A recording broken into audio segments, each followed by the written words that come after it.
Welcome to Kruk and Kuip Extra Innings. Tonight the Giants beat the Padres 5-4. You can follow me at Rob Iman at twitter.com, and you can always follow me at Facebook at facebook.com/Rob Iman. And I am still looking for panelists to come bring on air. So we are.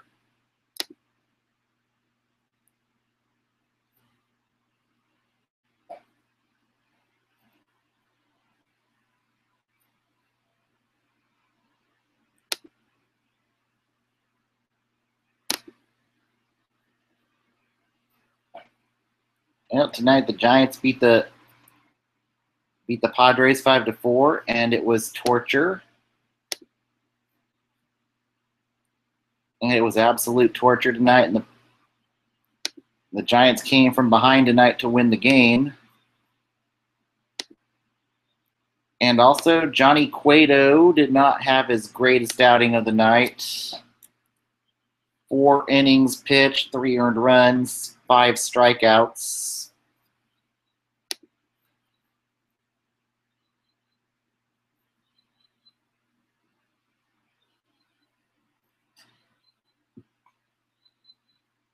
And that has to be a concern at this point.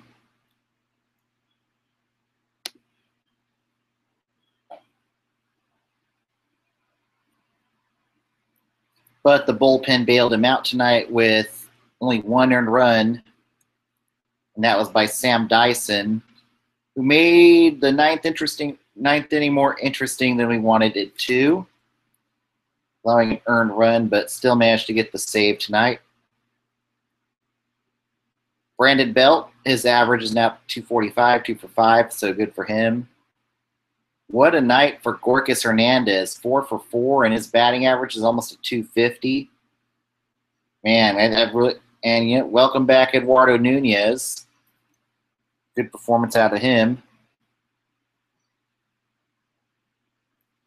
But also the Padres were just about as good as the Giants hitting-wise tonight. Eric Ibar, 2 for 4. Jabari Blash, 2 for 4. Yada, yada, yada. But also Clayton Richard, 4 earned runs and 5 2/3 innings pitched. Not that great for a pitcher who's probably going to be traded at the deadline. All in all, not too bad of a night.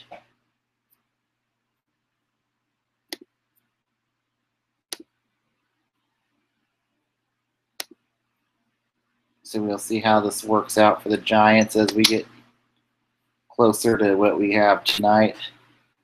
But we do have a trade to announce, and it is between crosstown rivals. The Cubs and White Sox traded yesterday. Going to the White Sox are 4 prospects, and one of the top prospects from the Cubs, Eloy Jimenez, and 4 others have been traded for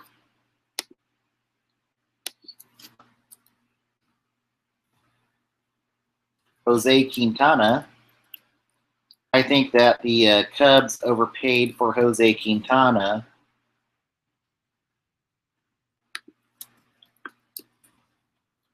They got Rick Hondo got the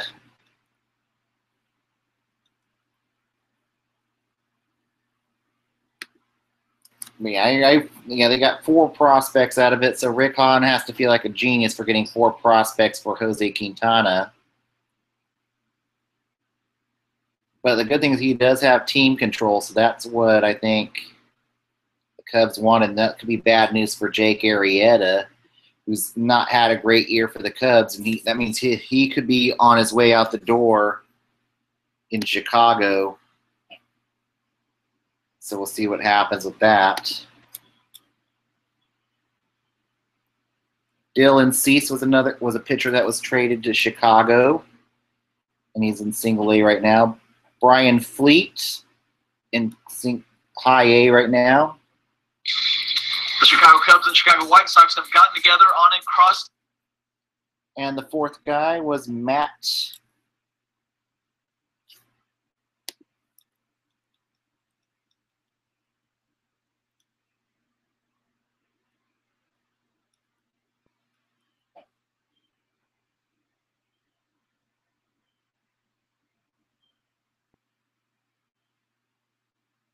and Matt Rose. So we'll see what happens with that. But I think that the White Sox ones, now they've really, out of both the Chris Sale trades and whatnot, it really has helped to boost the farm system. So it looks a whole lot better now than what it was before.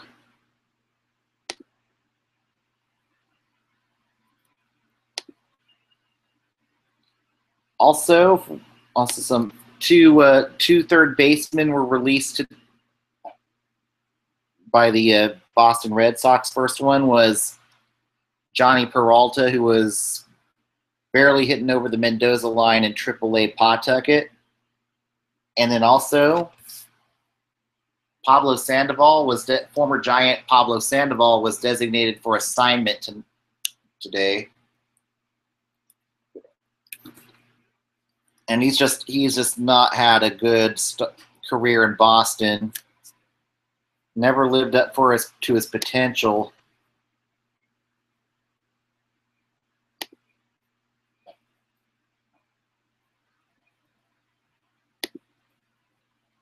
So we'll see what happens with that. And hopefully things get better with that.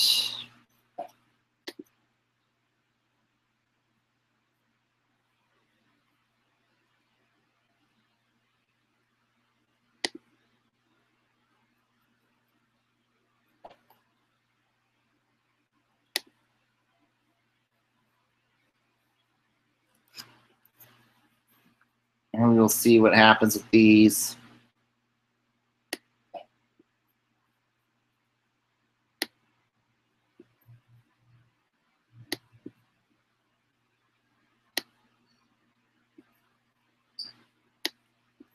But yeah, I don't know if there'll be any team that's going to be willing to take a flyer on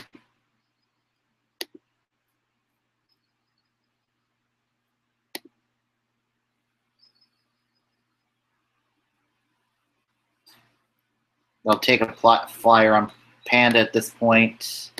Maybe the Giants could sign him to a minor league contract. Maybe unlikely with Ryder Jones coming back soon.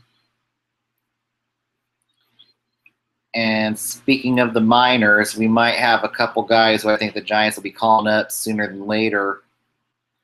First guy that I think could get called up might be Chris Shaw. And I think he could be, when I don't see Gorkis Hernandez being your everyday at left field. So I really think Shaw's going to get called up at some point.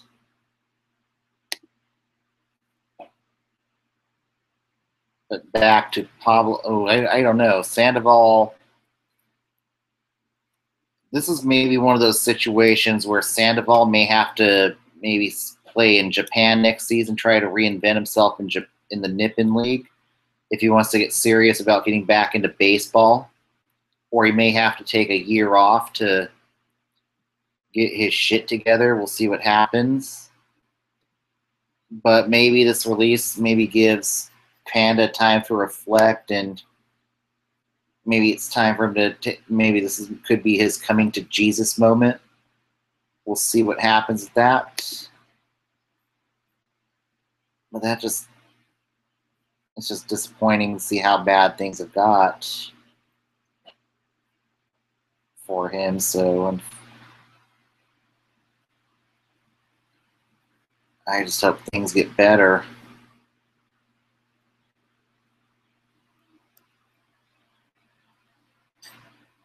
And it's got to get better for him, or things are going to. We'll see what happens with that. And I wish him a lot of luck. You know, I really didn't like the way he was for the Giants and the way he shunned the Giants. So it wouldn't be a total surprise if he does not come back this year to play baseball, and maybe goes to San Diego as a reclamation project next year. But the way he's regressed, he may need a year off and really think about his future.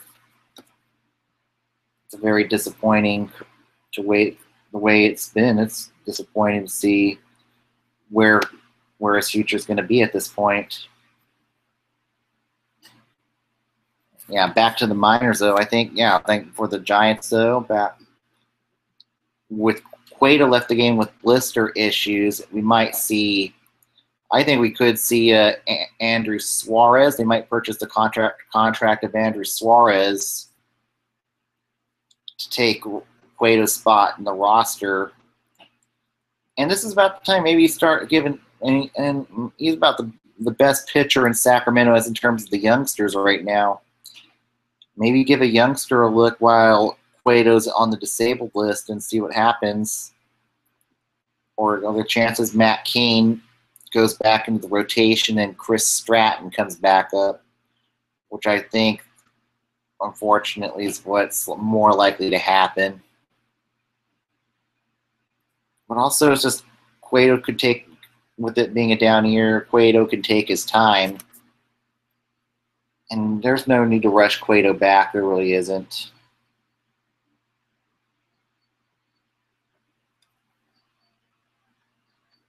So we'll see what happens with that.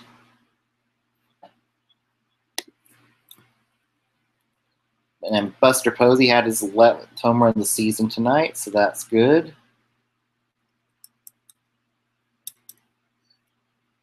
And also Matt Cain was likely going to be heading to the bullpen, but I think he just found himself back in the rotation, unfortunately, by default. So we'll see how that works out. So Cain may not be done starting just yet, but I don't expect the leash to be that long. It's going to be a very short leash. So we'll see what happens with that.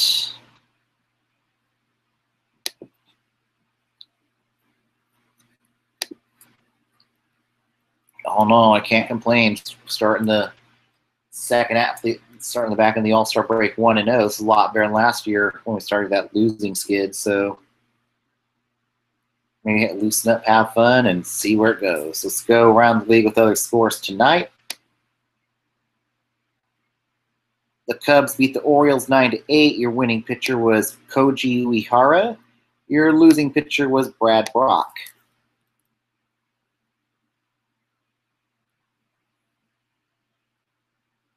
And Mark Trumbo went 2 for 3 for the Orioles tonight. Not a good night for Kevin Gausman, allowing 8 earned runs and 3 innings pitched.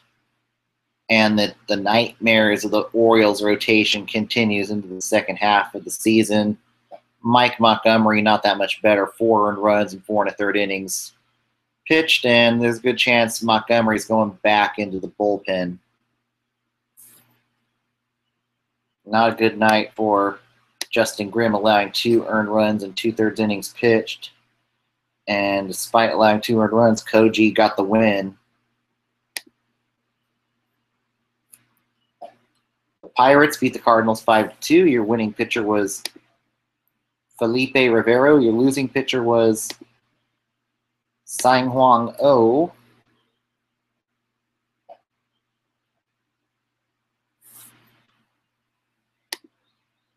Adam Frazier went 2 for 5 in this, 3 for 5 in this game. Josh Bell went 2 for 3.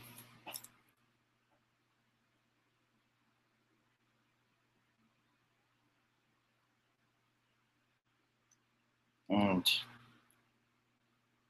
I think this is the last time we see O close for a while for the Cardinals. The Red Sox beat the Yankees 5-4. Your winning pitcher was Robbie Scott. Your losing pitcher was Aroldis Chapman. Chase Headley went 2 for 3 in this game. And Jordan Montgomery, not another bad outing, going 3 earned runs and 4 innings pitched. And wow, Aroldis Chapman is not a good night for him. 2 runs, 1 earned, and his ERA is kind of ballooned to 3.92. not exactly had a great year in New York, so he kind of needs to turn it around. And New York falls to third place after this loss tonight. The Blue Jays beat the Tigers 7-3. Your winning pitcher was 7-2. Your winning pitcher was Anibal Sanchez. No, not Andrew Sanchez, my bad. Aaron Sanchez. And your losing pitcher was Justin Verlander.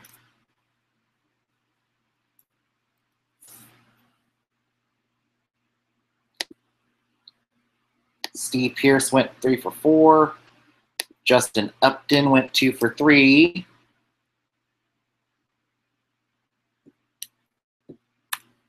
And not a good night for the bullpen for Detroit. Blaine Hardy allowed 3 earned runs and 2/3 innings pitched.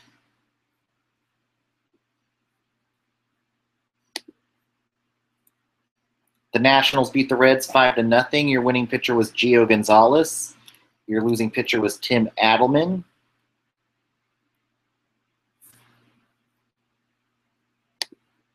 Anthony Rendon went 2 for 3. Matt Wieters went 2 for 3. Bryce Harper had 2 home runs in this game off of Adelman. So that can't feel good.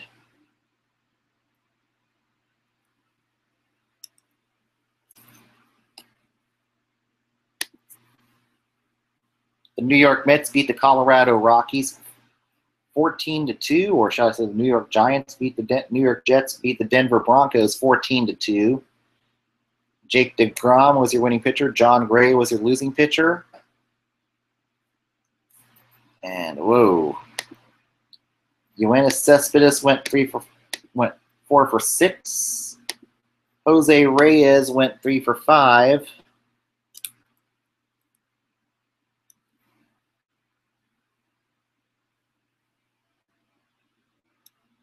And Gray did not get out of the third inning, allowing 8 earned runs and 2 innings pitched. Not a good night for Jordan Lyles either, allowing 3 earned runs and 2 innings pitched. And Scott Oberg allowed 2 earned runs and 1 inning pitched. The Los Angeles Dodgers beat the Miami Marlins 6-4. Your winning pitcher was Josh Fields. Your losing pitcher was A.J. Ramos.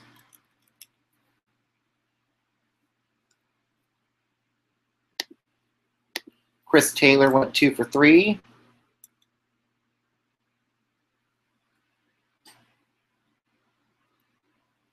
And Yasiel Puig had 2 home runs in this game, including the game winner tonight.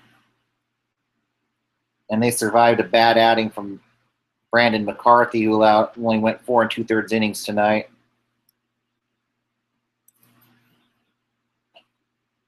And A.J. Ramos allowed 3 earned runs in 1 inning pitched.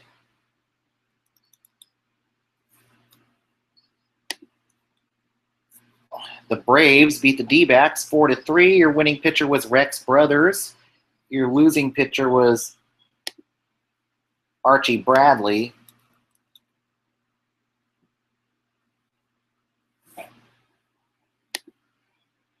Daniel Descalso went 3 for 4.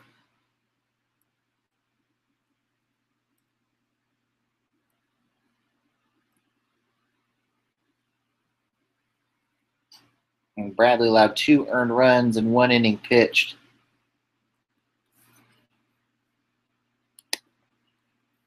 The Mariners beat the White Sox 4-2. Your winning pitcher was James Paxton. Your losing pitcher was James Shields.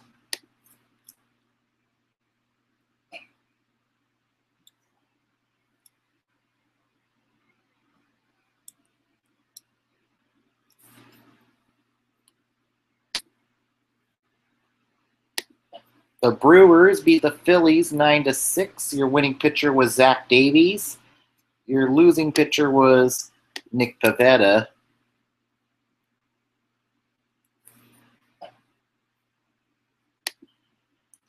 Manny Pena went 2 for 3. Maikel Franco went 4 for 5. That could help his average a little bit in trade value. Aaron Alther went 2 for 3.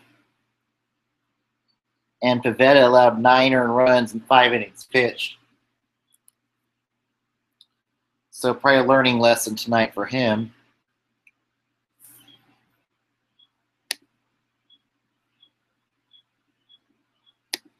The Texans beat the Vikings 10 to 5. Your winning pitcher was Charlie Morton. Your losing pitcher was Jose Barrios.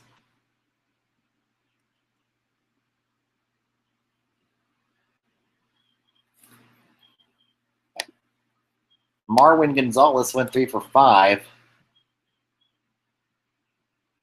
Barrios did not even get out of the second inning, allowing 7 runs, 2 earned,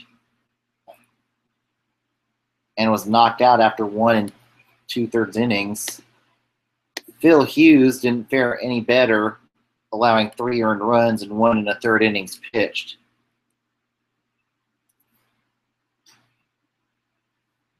Then a little bit of a beanball war between the Indians and the Astros and the Twins tonight.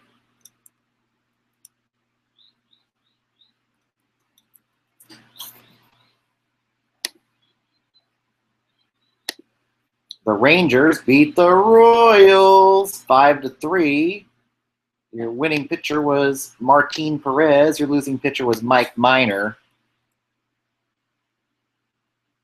Adrian Beltre went 2 for 3. And Minor allowed 2 earned runs and 1 1/3 innings pitched.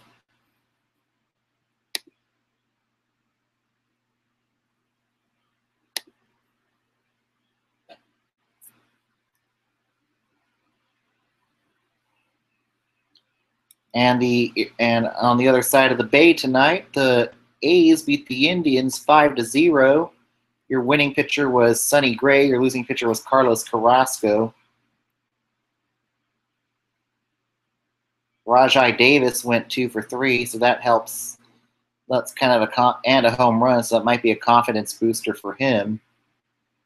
And Gray, 6 scoreless innings.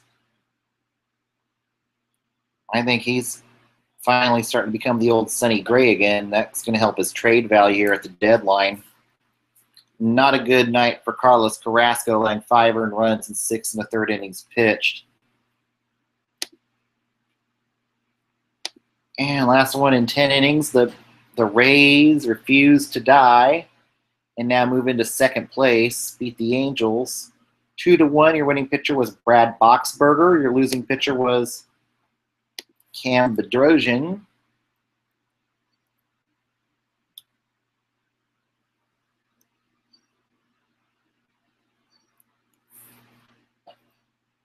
And today on Buyers or Sellers is the Los Angeles Dodgers. And they are of course, they are a buyer at the deadline. I think that they're not going to make any flashy trades. They're kind of linked on Zach Britton. I'd say don't get your hopes up on that one. I think if Britton becomes available, the Nationals will do whatever it takes to get him. But maybe Justin Wilson, I don't know. If not Justin Wilson, they might go practical and try to go after Sean Doolittle. He might be a cheap, viable option for them, and the A's have been good trade partners before. They could look to add a back-end starter. A couple options for them in the back end of the rotation might be Marco Estrada and possibly Francisco Liriano. And possibly they might look at bringing in another bat, maybe Jay Bruce or Curtis Granderson. I don't think they're gonna blow up the farm. They're not gonna trade the farm to win it all. They're just gonna do practical trades to try to win it all. And they could stand pat if they don't, because they don't necessarily have to make a trade. They feel comfortable. They might just stand pat at the deadline too. So we'll see what happens with that one. Yeah, And tonight down on the farm,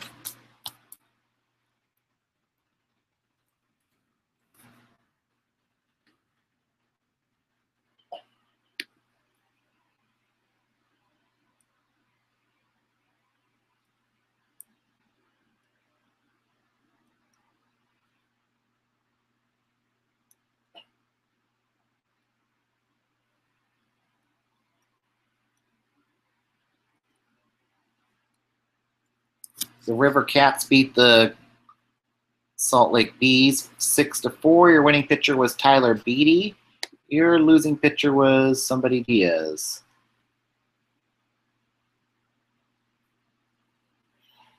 Luis Diaz. Passable performance from Tyler Beatty tonight. 4 earned runs in 5 innings pitched. 4 strikeouts, 1 walk, so that's not too bad of a line. And Derek Law got his 3rd save, so he's back on. Maybe Derek Law is starting to get back on track, so that's good news there.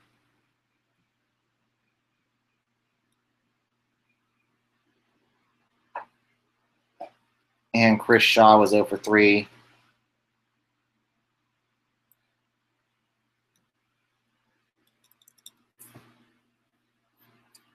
So not too much in that department tonight.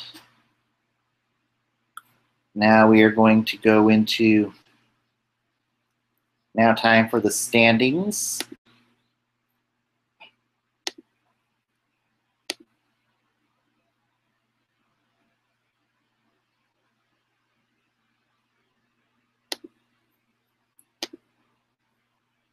And right now the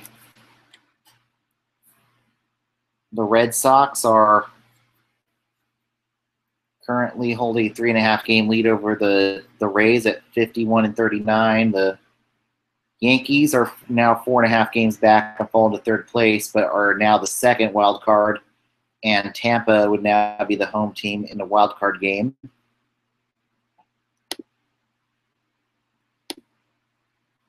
And right now the Indians in the AL Central hold a 2.5 game lead over the Twins. And the Twins and the Royals are a game and a half back in the wild card, and both are still nip and tuck between them and the Indians. And in the AL West, the Astros still hold a commanding lead over everybody else.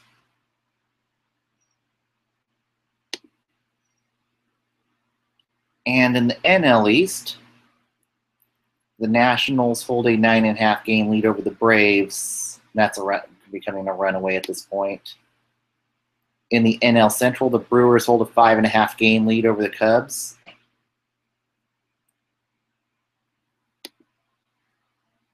And in the NL West, the Dodgers are threatening to run away with it, with the D-backs now 8.5 games back, and the Rockies and D-backs hold the 2 wild cards right now. And the Giants, of course, still 3 games in the cellar.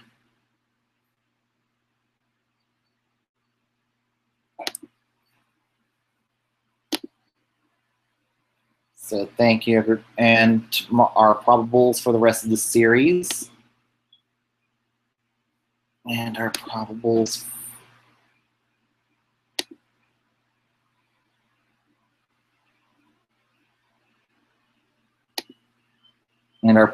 And tomorrow, yes, he's back. Tomorrow, Mad Bum returns. So everybody get ready. The return of Mad Bum tomorrow night against Jolis Chassin. That should be a fun matchup. And I maybe expect maybe Bumgarner to be on a pitch restriction and stuff tonight as he gets his arm strength back, so don't expect him to go more than like 5 innings or so. But we'll see how he does. You know, I'll wish him a lot of luck, but don't expect. And if he struggles, okay, it's going to take time for Bumgarner to get his arm strength back to where it was and stuff. But it's good to see Mad Bum back, and then Sunday's game will be Jeff Samardzija against Trevor Cahill. So it looks like Matt Moore is going to be bumped to the 4.